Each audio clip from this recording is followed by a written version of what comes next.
Tonk Sawai Madhopur seat पर 8 विधानसभा सीटों पर 56.58% मतदाताओं ने अपने मत का इस्तेमाल किया है। मतदान का आंकड़ा साल 2019 के मतदान प्रतिशत के यहाँ पर 63.44 से 6.86% कम है। इसको लेकर अलग अलग कयास लगाए जा रहे हैं। मतदान प्रतिशत से कम होने से बीजेपी का नुकसान की आशंका है। मतदान में राजस्थान की 13 लोकसभा सीटों में सबसे कम मतदान टोंक संसदीय सीट पर 56.58% हुआ है।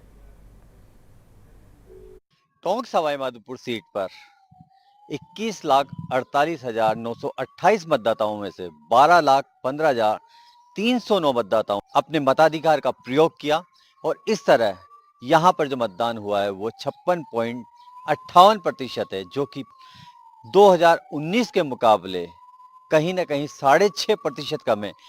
कम हुआ मतदान चिंता का विषय लोकतंत्र के लिए। वहीं इस कम मतदान प्रतिशत ने यहाँ पर कह सकते हैं कि कयासों का दौर शुरू कर दिया है। भाजपा के खेमे भी चिंता है कि जिस तरह 12 सीटों पर पहले चरण में मतदान हुआ था, उसके बाद में इस सीट पर खास तौर से टोंक सवाई माधोपुर सीट पर राजस्थान की 13 जो लोकसभा सीटें थी उनमें सबसे कम मतदान हुआ है। ऐसी सूरत में जहां मुख्य मुकाबला कांग्रेस के हरीशचंद्र मीणा व भाजपा के सुखबीर सिंह जोनापुरिया के बीच है, अब देखने वाली बात यह होगी कि 4 जून को जब मतगणना शुरू होगी तो किस तरह के जो है परिणाम आएंगे, क्योंकि यह सीट वो सीट है जो कि अब तक परिसीमन के बाद 3 जो चुनाव हैं, उस 3 चुनावों के अंदर अगर हम बात की जाए तो 3 चुनावों के अंदर एक बार जो पहला चुनाव 2009 में हुआ था उसमें कांग्रेस की जीत हुई थी, वह 14 व 19 के चुनावों के अंदर इस सीट पर बीजेपी की जीत हुई। सुखबीर सिंह जोनापुरिया का ये लगातार तीसरा चुनाव था और इस बार उनका मुकाबला था हरीशचंद्र मीणा से। सुखबीर सिंह जोनापुरिया ने अपना पहला चुनाव 2014 में इस सीट पर भारतीय क्रिकेट टीम के पूर्व कप्तान अजरुद्दीन को हराकर जीता था। दूसरा चुनाव उन्होंने 2019 के अंदर नमोनारायण मीणा को हराकर जीता था और 2024 के इस चुनाव में उनके सामने थे राजस्थान सरकार के पूर्व डीजीपी और देवली उनियारा से दूसरी बार विधायक हरीशचंद्र मीणा। बात अगर इस मुकाबले की जाए तो कहीं ना कहीं जो है कम मतदान प्रतिशत के साथ ही जो स्थानीय मुद्दे थे, चाहे वो रेल की मांग हो, बीसलपुर बांध का पानी हो, बेरोजगारों की एक समस्या हो, इन मुद्दों के साथ जातिवाद के मुद्दे भी हावी रहे।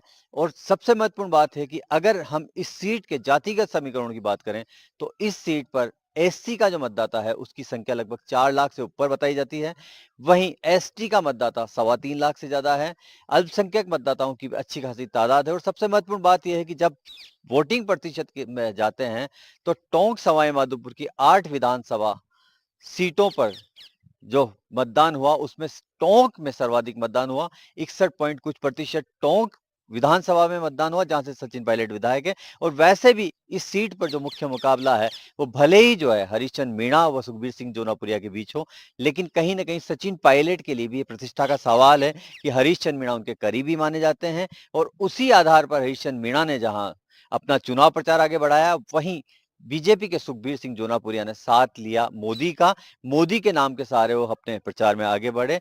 अब देखने वाली बात यह होगी कि दोनों दलों या दोनों प्रमुख प्रत्याशियों के बीच इस मुख्य मुकाबले में किसे जनता ने अपना वोट दिया, मतदाताओं ने किसके प्रति अपना मतदान किया, ये तो 4 जून को पता चलेगा। लेकिन कयासों के दौर के बीच में एक महत्वपूर्ण बात यह भी है कि बीजेपी प्रत्याशी सुखबीर सिंह जोनापुरिया को इस लोकसभा क्षेत्र में कहीं ना कहीं अपनों से ज्यादा खतरा है।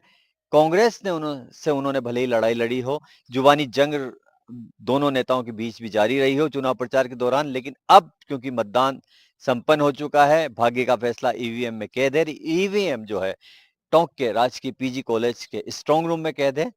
ऐसी सूरत में कयासों का दौर अपनी जगह जारी है, लेकिन महत्वपूर्ण बात यह होगा कि क्या सुखबीर सिंह जोनापुरिया 2019 और 14 जैसी लीड जो है 8 विधानसभाओं में से मालपुरा, टोडा रायसिंह और निवाई से ले पाएंगे? क्या हरीश मीणा जो है सवाई माधोपुर से मिलती रही कांग्रेस को लीड को आगे बढ़ा पाएंगे?